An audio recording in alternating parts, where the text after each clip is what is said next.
Greetings, fellow citizens, we're anonymous. It has come to our attention that a 15-year-old girl by the name of Justina Pelletier has been held against her will by the state of Massachusetts for over 1 year. Justina has a condition known as mitochondrial disease. However, the Boston Children's Hospital believes that it all is merely in her head, and as a result she has been detained in addition to being tortured physically and mentally by this corrupted system for nothing more than being sick.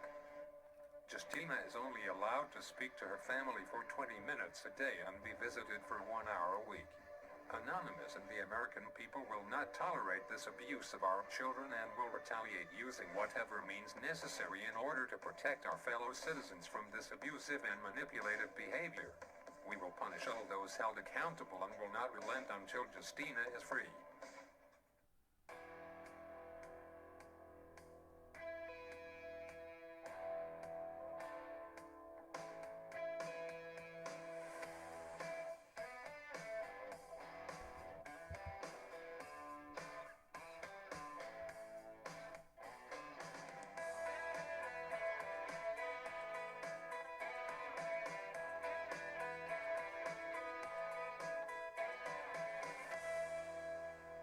Well, I'm here, and as you can see, at the steps of the Supreme Court of the United States of America, because I think that institution is supposed to protect our rights. This story came to us. Dana Gottesfeld emailed me or texted me and said, I have a story for you need to talk about. It's important. I get a lot of these. As I dug a little further into it, this is something really compelling. I think everyone needs to take a listen. This is Dana Gottesfeld right here. Dana's husband, Marty, is in jail, in prison, federal prison, for how long? Since 2016. Until? His release date is 2024. So why did the feds throw Marty in jail? Tell us the story. Yeah. Marty helped a girl named Justina Pelletier. She was taken by Boston Children's Hospital and locked in a psych ward against her will. The hospital put a gag order on her parents, and her parents appealed to the public for help. And, our daughter we're afraid she's going to die. So Marty's a senior systems engineer, and he thought, there's a child's life on the line. What can I do to help? And he thought, I'm a computer engineer.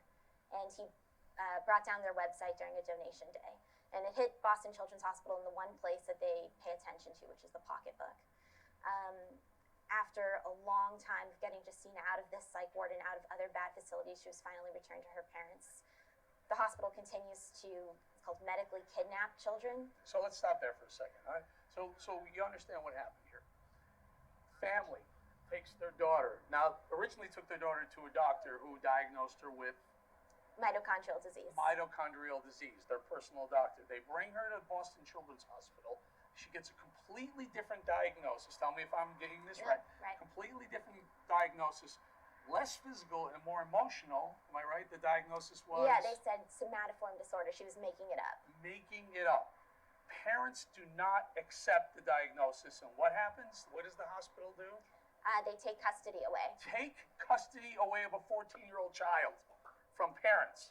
Calling it, and it's apropos named medical kidnapping, but it's some sort of legal state-taking, it's probably the Baker Act. Is basically what it is. If a doctor and the state believe that a child's health is in danger, they can take it from the parents, right? So technically, is it Baker Act or no? I think they accuse them of medical Munchausen by proxy, which is purposely hurting the child, except they never did any investigation.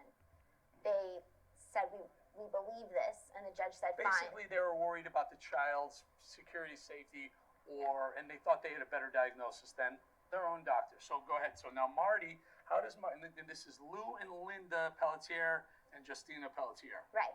How do Lou and Linda find help from your husband Marty? They make a public appeal. They say, we're afraid our daughter is going to die and we need help. And she was deteriorating under this psychosis diagnosis. Yeah, she went from a figure skater to paralyzed below the hips. They would do things like drag her across the floor, ripping her toenails. They would, when she said she didn't have the strength to wheel herself, they would just leave her in a hallway for a weekend. At the Children's Hospital? At Boston Children's Hospital Psych Ward, 8 or 5. It blows the mind that one of the best children's hospitals in the country, one with the best reputation, a Harvard back facility. Listen, I'm just here are the facts, and you can decide. But the facts are that the Pelletieres took the Justine daughter to a doctor who diagnosed her with mitochondrial disease, which is very physical. They go to Boston Children's Hospital. They say it's not physical; it's an emotional disorder. The parents disagree. They take the child. She's put in a psych ward where she goes from healthy, happy, to being dragged across floors. Yeah, when she said she couldn't walk, they didn't believe her. So they would just drag her. They really didn't care about her state. And she got so much worse under their... So now parents Lou and Linda meet up with husband Marty. Marty says, this is bad. I got to do something about it. What does he do first? So distributed denial of service is sending too much available DDoS, too much available internet traffic to a website. Basically put too much traffic in, their website can't handle it on a donation day. Yeah, it's like too many people trying to sign on to it. Let's be honest, it's illegal to do this, but he was so mad that the Boston Children's Hospital were not paying attention to the parents of this 14-year-old who's sitting in a psych ward. Yeah, I mean, it's a hardwood behemoth. Almost nothing can touch them. And money gets their attention. So what happens? So their website was down for about a week. No patients were harmed, as the jury found, not even potentially endangered. And Justina was transferred from, it also hit Wayside, a behavioral modification program, facility that wasn't helping her. And she got transferred to a better facility where she was able to appeal to the governor. And she Stay ultimately on Marty for a second. So now this is going on. You go to they figure out it's Marty, right? How do they figure that out? He uploaded a video to our social media page, just as a First Amendment thing, saying about Justina. He did it publicly. It was the First Amendment. So he said, I did this because this is a First Amendment thing, or no? The uploading to the website. Anonymous and the American people will not tolerate this abuse of our children and will retaliate using whatever means necessary. But so he uploads the video. At the trial, he did say. And then they put two and two together. They realize it's Marty Guttersberg, right? Yes. And now he's at trial, and what's his defense? The defense that he wanted was defense of another. Justina's life was in danger, and he felt it was necessary to protect her, and at least to be able to present that at trial, but they wouldn't even let him do that. So they really pulled the rug out from underneath him, and I don't think it should be a judge's decision for the jury not to hear a defense. So now he goes through, and he's in prison prior to the guilty verdict. Yeah. He gets a guilty verdict and gets, 8 years? 10 years. 10 years. A 10 years sentence. And almost $500,000 in restitution. And these are the fees of the IT company to bring the website back up. Bring the website. It's a very expensive IT company. Probably the most expensive in Boston, I would guess. And so now he sits. Now what happens when Marty's in jail now? So you said you haven't had contact from him in 4.5 months. Why? Yeah. So they sent him to a communications management unit, which is one of 2 black site prisons in the U.S. One's in Marion, Illinois, and this one's in Terre Haute, Indiana. And he tried to... What does that mean, black site? This was established after 9/11. It's mostly for terrorists, like the American jihadists got sent there, and political prisoners, people they find politically inconvenient. So things that are different about this from the regular Federal Bureau of Prisons is like regular prisoners get 300 minutes a month. Marty gets 2 15-minute calls a month. Just horrible. So now, even worse than everybody else there, they've cut off all of his communications. He's totally incommunicado. And I just haven't heard from him. I'm following what's going on based on court filings, but, there's no one to appeal to. He's trying as much as he can. I'm learning a lot from court filings, but it's awful. So the next phase of this, now Marty gets thrown in jail. He's got thrown in this black, dark spot where he gets no communication. Probably they fear he would be danger because if he has access to the internet, whatever. But I'm not defending any. I'm just putting the facts out here. I think this is an insanely unfair case, just for the record. That's just my opinion. Now Justine, this is what, 2 years ago? Yeah, his trial was in 2018. So a year and a half ago, Justine is now getting better. How and why, and how did she get released from the Children's Hospital?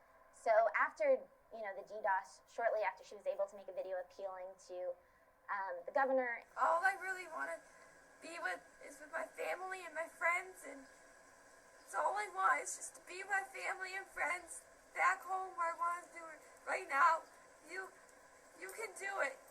You're the one that's judging this. Please let me go home, Judge Johnson and Governor Patrick. Please, right now.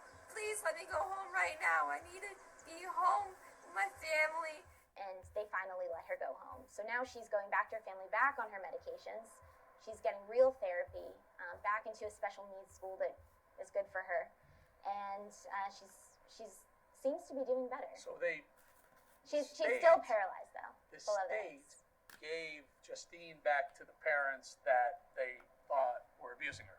Yeah, and the real interesting thing is that they worked with Michelle Bachmann to get something called Justina's Law into Congress, which says that the state would be prevented on doing research on a child that poses no potential benefit for them, and that didn't get passed. So right now, what you have is BCH and others are able to do, mess with medication and testing once they become a ward of the state without input from the parents. So it's very, right in line with Justina's parents saying, thank you for the second diagnosis, we're going to go back to our She's still second doctor. paralyzed? Below the hips, yeah, she's still in a wheelchair. And do you think that's from something that happened at Children's Hospital? Well, it's a degenerative disease. It only gets worse. So the Mitochondria. most you can do is slow it. The mitochondria? The mitochondrial disease. So the most you can do is slow it down.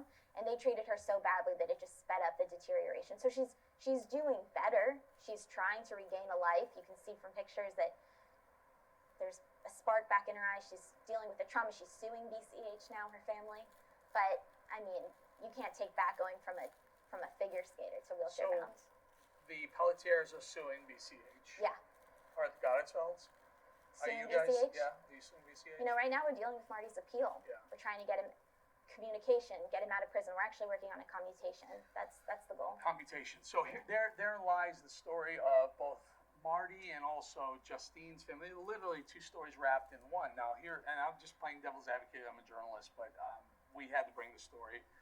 There is the issue you do have where people taking, let's call it the law into their own hands if they don't like something happening. Now this is a great cause. She may be dead if it weren't for Marty. Justine. Yeah, I think you Justina. can say that. What about other people? I mean, you have to think about this. What about other people who have other issues other than a beautiful young 14-year-old girl? Maybe someone else has an issue with, I don't know, global warming, and they bring Right. down a corporate website. It's different, but it's also using the same method to get your message out. Yeah, that's a good question. Well, first, I should start by saying we're pretty upstanding citizens. We've never had any issues with the law. We don't take issues with that kind of stuff. In this case, it was a child's life on the line, and that is different. We don't consider this activism. We don't consider this raising awareness, because there's a lot of ways you can do this. This was literally a child was going to die. Her parents were appealing. So I think that's kind of what separates it. Also, in terms of just protest, if you want to go in that direction, I also just want to definitely make clear that the jury found that no patients were harmed or even potentially harmed. What it did was cause them an inconvenience. So instead of putting in a prescription online to CVS, doctors would have to call it in. So, I guess weighed in totality of a child's life versus the inconvenience. So did Marty bring down the whole Boston Children's Hospital website completely, or just the donation wing of it, or all of it? I think it was. Well, if the doctors had to call in, maybe it didn't just I think it was DDoS the. Yeah, I think it was a broader thing. Yeah. All right, so listen, I think this is a story that needs to be told. I'd like to bring this to Sinclair as well, which this will be all digital. Sinclair will be all broadcast. It's a story that needs to be told again. I'm all for free speech. I'm 100% free speech. I love that about advocate. you. I'm 100% advocate for free speech. I want to know where people can get more information. If I didn't ask the questions you want answered and you want to know more, that you can find it at freemartygg.com. freemartygg.com. Yeah. They can donate too if They they can want donate. You can write Marty letters, read more about the case, the whole shebang. to. Dana, keep us informed. Thank you so much. How old is Justina's 15 or 16 now? No, I think she was 14 at the time, so she's about 18 now. Okay, so if she's 18, if she would come on, maybe we can have a conversation with her. She can tell us about her time at the Boston Children's Hospital. Absolutely. I'd like to do that. Thank you. Nice Thank to you meet so you. much. America. Mostarka Lana Bjelić je ubijena. Nakon obdukcije u javnost su izašli detalji